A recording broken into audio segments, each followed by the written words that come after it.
Mr. Bieber, currently the crown jewel of the enlargement process, if we can use that metaphor, is Montenegro, and Albania is also joining in. Last week, European Commissioner for Enlargement Marta Kos from Sofia clearly stated that it is realistic for these two countries to be ready for membership by the end of the mandate of this European Commission, which would mean 2029. Is such a scenario feasible? Well, it seems to be really what the European Commission wants. It really seems to want to have those two countries join, maybe even Moldova as well, to have one success story or several success stories. And of course, if the European Commission wants it, it's more likely to succeed. It's not the only actor, but of course, it's also sent a signal to the governments of Albania and Montenegro that if they're doing their job, they really can manage. And, you know, we're seeing a real dynamism in both countries. Now, of course, some of it is superficial, some of it is more ticking boxes rather than substantial reforms, but there seems to be this real eagerness to bring those countries in. So it seems possible by the end of this decade that maybe they're not yet members, but that they have completed the accession negotiations and are ready to join. And then it's just about the whole procedures of ratification, which can take a couple of years. So it seems possible. When we talk about the enlargement, how do you see this process in terms of Ukraine and Moldova?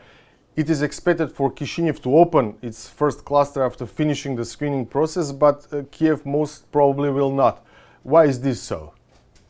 Well, I mean, I think it's clear that, I mean, Ukraine is a special case in many areas. Of course, it's the country which really pushed the whole enlargement debate forward in the European Union. I think none of this would be on the agenda without Ukraine. But of course, in Ukraine, there are many other priorities. I mean, it's a difficult position because of the crumbling support of the United States, because of Russian advances. So, enlargement is not the highest priority for Ukraine at the moment because it's got other much more pressing issues to confront.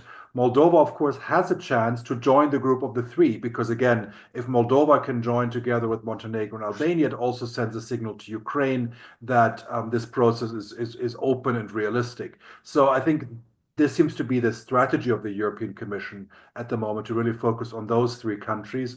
It's clear that Ukraine, even if it were doing everything it could, would be struggling to join in the foreseeable future because of the war, because of large occupied territories. And I think a lot of EU member states are reluctant to accept Ukraine as it is right now in this kind of with this uncertainty. There probably could be other measures, like including Ukraine in more policy areas of the European Union, short of full membership. But I think full membership at the moment seems really difficult to attain for Ukraine. How do you read CDU-SPD coalition agreement in terms of future European Union enlargement? Some media like Frankfurter Allgemeine Zeitung interpret the document like a change, I would say like a shift in German policy towards the enlargement as a whole. Well, indeed, the coalition agreement does mention the need of the EU to reform itself prior to accession. Now, there's a question of whether that's a real change. I mean, it's been always clear that at least for a large-scale enlargement, the EU would have to reform its institutions. So, the risk is that we're over-interpreting this difference. I mean, yes, it seems to be putting more emphasis on change in the European Union, which could be seen as a way to even delay enlargement, because we all know how difficult it is to reform the European Union ahead of enlargement. I would argue that probably one or two countries joining, especially if we're talking like Albania, Montenegro, small in size and without major geopolitical ramifications in terms of problems, they're not future Orbans in a certain way. Then it seems possible that to do it even without those reforms. Whether Germany will be the one blocking seems really unlikely. I don't think Germany is going to be the one blocking. They might be not as eager in supporting the enlargement, but those reforms are necessary, especially when we're talking about more countries joining. And so I think if the Commission makes a convincing case, I don't think Germany is going to stand in the way of enlargement. That would be very surprising. But the key problem I think I see with this point, which the German coalition agreement makes, is that it's one thing to say the EU should reform itself, but then Germany should take the next step and really initiate a debate on reforming the European Union. Everybody's been talking about it for years, but nobody has been really pushing this agenda, and also outlining of how to do it, not just what to do. We know that institutions have to have less veto powers, veto points. There has to be more flexibility, more ability to penalize member states, but we don't know yet how to achieve that. And I think if the German government was able to outline that, it would be able to help the process along. Mr. Bieber, as an expert on the situations in the Western Balkans region, but also on matters concerning Brussels, how do you see the position that North Macedonia is in now? How the country, which was considered as a front runner in the enlargement process, has found itself again, I would say, in the European waiting room?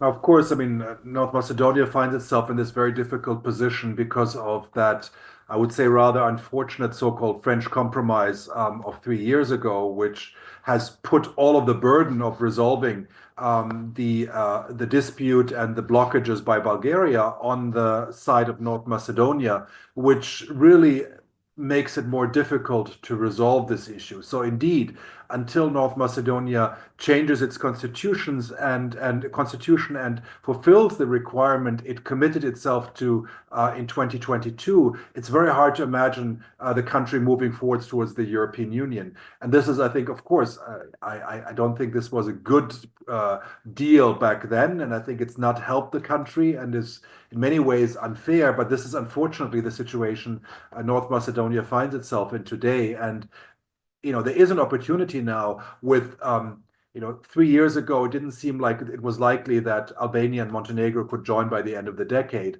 I think there's a strategic opening for North Macedonia. It could still join those two, because if we look at the preparedness, if we look at the reforms, North Macedonia is not behind the other two countries.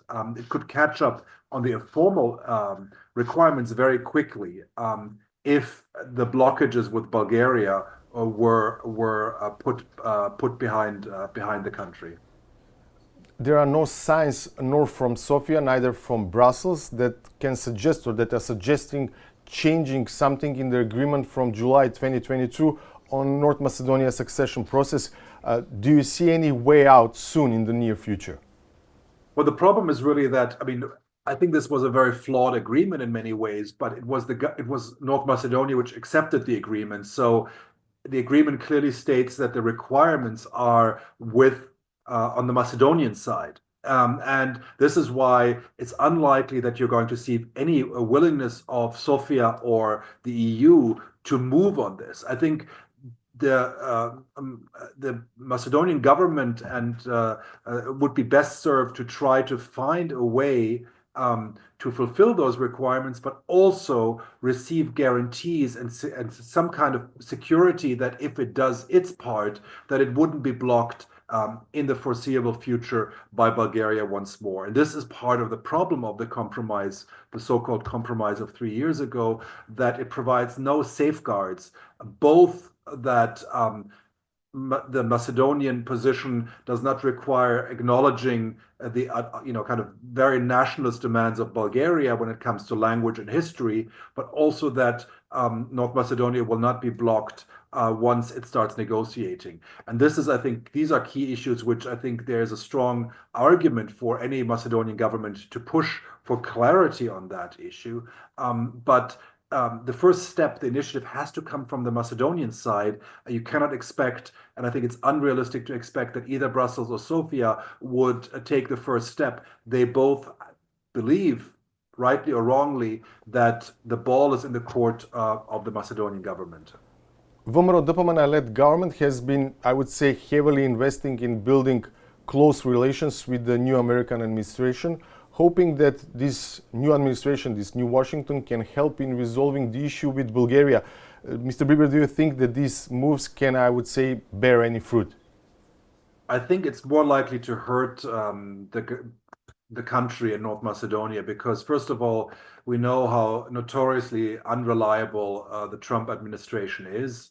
It has no strategic interest in the Balkans, that is obvious. It has no strategic vision in Europe. It's rather disengaging. So to believe that the Trump administration will be able to resolve or have any interest in resolving the dispute seems really, to be honest, quite naive, because, Bulgaria just needs to offer, I don't know, to have build a Trump Tower or some kind of a resort or something like that, and immediately the support will switch to the other side. So there is no reason why the American administration would be committed or in supporting the Macedonian side in this dispute. And of course, if it's about joining the European Union, you have to have the goodwill of key EU member states, of France, Germany, of others, and all of them see the United States now as a problem, as a troublemaker. And indeed, I mean, the United States is rapidly becoming an authoritarian state which has an agenda which is completely disconnected from transatlantic cooperation.